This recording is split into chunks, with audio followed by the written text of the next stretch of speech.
Alô? Alô?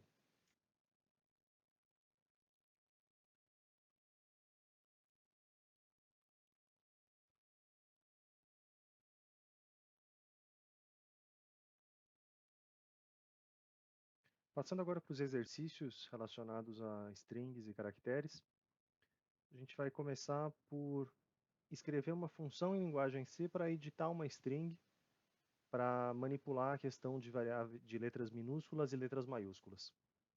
A gente vai escrever de forma que a primeira letra de cada palavra fique em maiúscula, enquanto as outras fiquem em minúscula. E então, se a gente tiver como entrada esse texto bastante ridículo, a saída vai ser esse texto numa forma um pouco menos ridícula. Para a gente fazer isso, a gente vai usar as funções da biblioteca ctype. Então, além do nosso tradicional include stdio.h, aqui a gente vai estar incluindo também essa outra biblioteca ctype.h, que tem essa função, as funções toLower e toUpper, que permitem essa troca de maiúscula para minúscula de uma forma bastante simples. O exercício pede para a gente fazer uma função, mas eu vou começar escrevendo no corpo do programa mesmo, para a gente sentir algumas coisas antes de criar a nossa função. Então eu vou começar direto na função main. Eu vou criar uma string, que eu vou chamar de texto, por exemplo. E essa string tem que ter um certo tamanho, porque ela é um vetor, então ela tem que ter um certo tamanho. E aqui a gente vai usar a mesma convenção que a gente usava quando falava de vetores de números. Eu vou definir uma constante, definir essa constante n, por exemplo, 50. Então, o meu texto pode ter até 50 caracteres. Eu vou pedir para o usuário digitar esse texto. Então, printf, digite o seu texto. E a leitura que a gente vai fazer é com a função que a gente acabou de ver na teoria, a função getS, getString. E o getS, ele não precisa do porcentagem %s, a gente consegue pegar o texto que o usuário digitou diretamente. Muito bem. Vamos resolver um exercício que não é exatamente a proposta. Vamos pegar o texto que o usuário digitou e transformar tudo para letra maiúscula. É uma coisa, um passo mais fácil. A gente pode fazer isso criando um contador que vai percorrer o nosso, o nosso texto, vai percorrer a nossa string. Então, baseado no que a gente costumava fazer com vetores, a gente costumava escrever loops desse estilo. O i começando em 0, o i menor do que n, o i incrementando de 1 em 1, e aí lá dentro do nosso vetor, a gente fazia as operações que eram necessárias. A gente viu que existe a função toUpper, que vai operar em cima do caractere texto i, ou seja, da posição i do nosso vetor que se chama texto. E a gente podia começar fazendo essa modificação, e aí depois que o nosso for acabar, a gente pode colocar então um printf com a string transformada e ver o que aconteceu com o nosso texto. Se eu rodar esse programa e testar ele, por exemplo, com Oi Pessoal, ele vai retornar o mesmo Oi Pessoal que eu digitei, sem mudar nenhuma letra para maiúscula. E aqui é aquela velha história de passagem por referência e passagem por valor. As strings são sempre passadas por referência, mas os caracteres são passados por valor. E aqui eu estou chamando a função em cima de um caractere individual. Cada letra da string, letra por letra.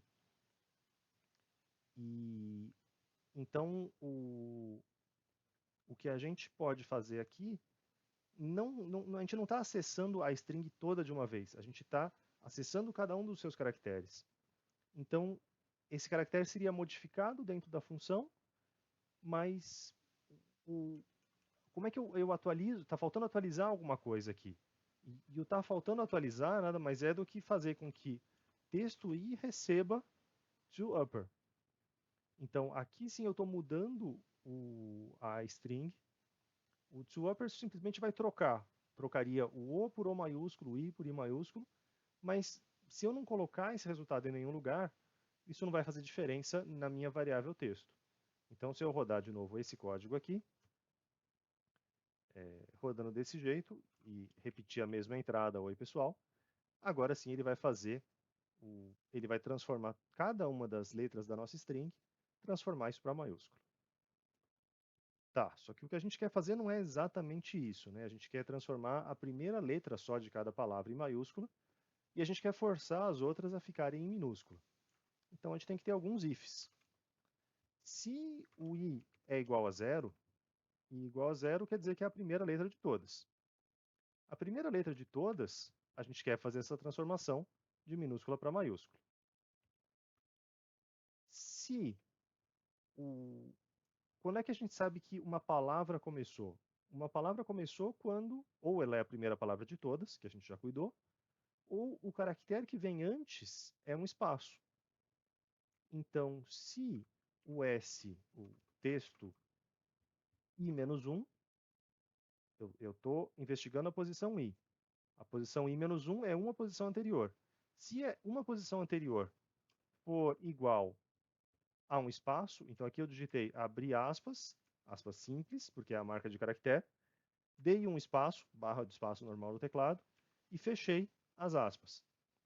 Então, o que está aqui é um espaço em branco. Se a casinha anterior do nosso vetor texto é um espaço em branco, aqui está faltando um if, né? Else do primeiro if, mas tem o if disso aqui. Então, se isso, então, nesse caso também o texto i tem que ser passado para maiúscula. Tá? Sempre lembrando que aqui eu poderia ter colocado abrir e fechar as chaves. Só tem uma instrução, então não faria grande diferença, mas a gente pode colocar para maior clareza.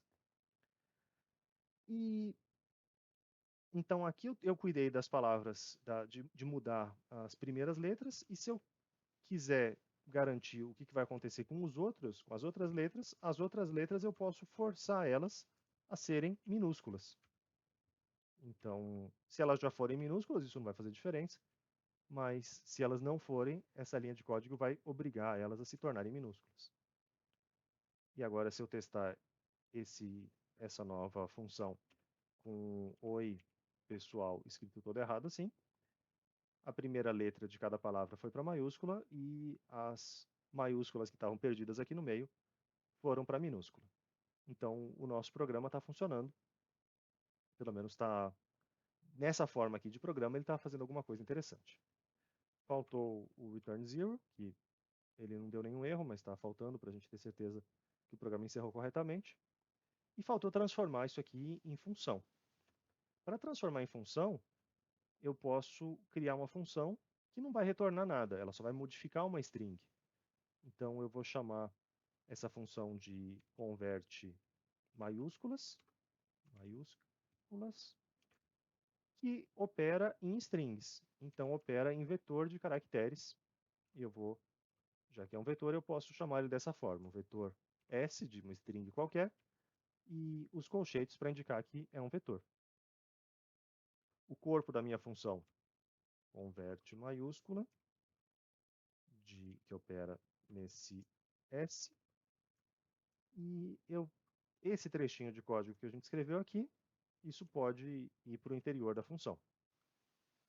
Só que aí, obviamente, em cada um dos lugares em que a gente escreveu o texto, a gente vai ter que substituir. Então, Ctrl R para replace, e a gente vai substituir texto por S, e aí a gente vai selecionar quais os lugares em que a gente quer trocar, que são só os lugares que estão